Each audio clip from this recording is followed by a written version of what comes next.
文理文患。一位退休后仍笔耕不辍的长者，如何以七言诗行走客与文学之境？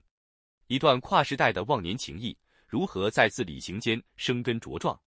赖传玉，一位自称大胡子的素人诗人，正是这场文字与语言交汇旅程的主角。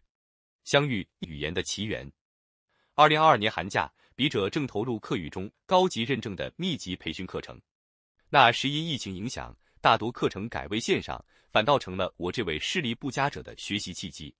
正当我在课语的听、讲、读、写中逐步着迷之际，偶然加入了一个的客家社群。就在那个午后，一则留言映入眼帘：各位乡亲大家好，我用七言长诗的方式创作了4篇作品，因我没特别学过客家用字，不知是否有乡亲愿意帮忙指点。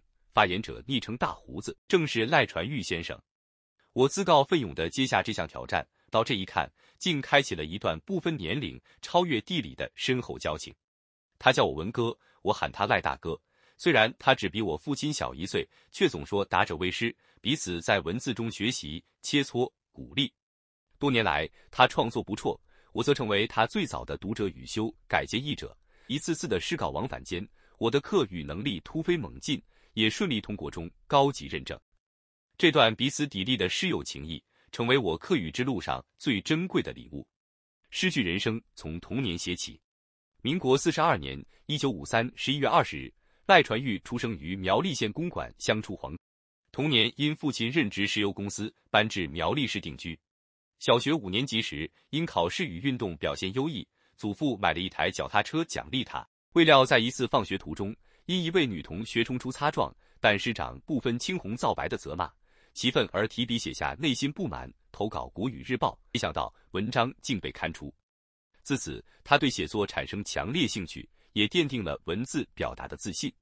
人生并非一路顺遂，高中毕业后，因患有平板足未能扶正规兵役，转而步入社会工作。初入职场历经几次意外与转折，最后在母亲的劝说下，苗栗投入中油服务厂达数10年。40多岁那年，退休的四姨丈发现他写作的热情，特地从竹东借来一本以客语书写的戏曲，开启他对七言诗句的创作之路。七言诗行筑梦客语舞台。赖传玉自述，这种戏曲最大的特色是字一句还要有剧情，实在不简单。他从模仿起步，写了10几篇后，才逐渐掌握其中奥妙。退休后，他更是全心投入创作，10余年间累积10余万字作品。尽管未正式学习客语拼音，也未接触客委会制定的客语汉字，他仍坚持以母语创，并虚心求教。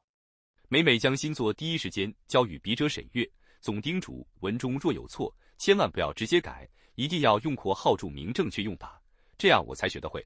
这份学习精神与创作热情令人动容。不久前，他因意外不良于行，创作量减少，却始终挂念上未完成的剧本。我相信，一旦身体康复，他定会重拾笔杆，继续为客语文学舞台献上绝妙篇章。诗句是文化的坚持与使命。从小受多元文化冲击的他，深知语言与身份的关联。他观察到，即使身为客家人，不少年轻世代也无法说母语，让他深感忧心。他说：“我还想用客家诗句，分暂不支持这个字的发音，因这种文化，分越多人知，越多人发生兴趣，越多人好好看；分其他族群个人了解，客家人并无系总系之耕田定定。诗是情感的出口，句是画的镜像。”赖传玉用一字一句，用七言韵律，搭起一座跨越世代的桥梁。他的作品是对生活的书写，对语言的挽留，更是对族群文化的深情守护。本报有幸获得赖大哥授权，陆续刊载他历年创作的长诗句，让更多人认识这位牧民的文字农夫，也希望读者在阅读之余，能感受到一份来自土地、语言与心灵深处的温度。后记：在这条语言文化的道路上，赖传玉与我是同行的旅人。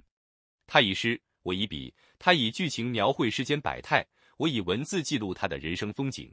未来的日子里，愿我们继续并肩，为客语文化燃烧更多灯火。